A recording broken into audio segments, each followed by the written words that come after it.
पकड़ने में मोला में ठिकाने हो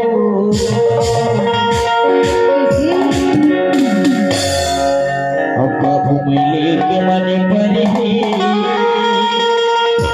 दया में भूल का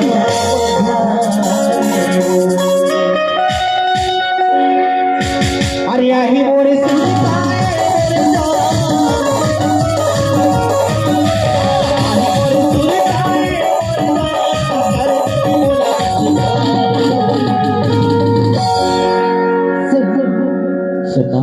बताना और सुरता सताही तोलना हाँ इस काल करे की जरूरत है बाकी मेरे तरफ अक्का भूखा भूखा भूखा भूखा भूखा भूखा अक्का भूखा भूखा भूखा भूखा भूखा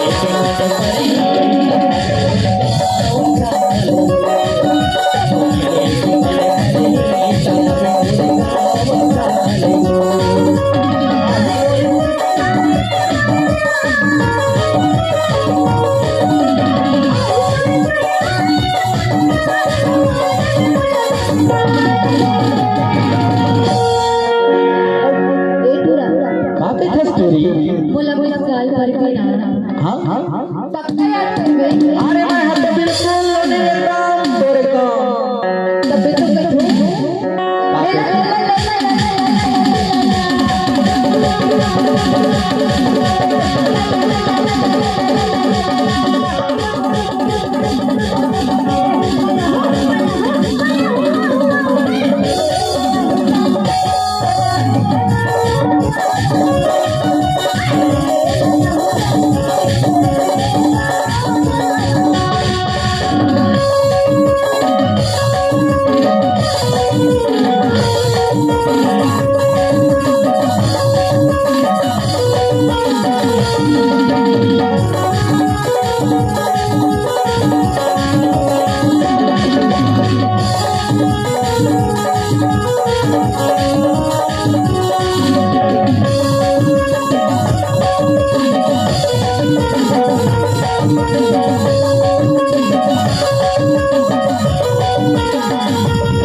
अब कहता है छोड़ के जावे ना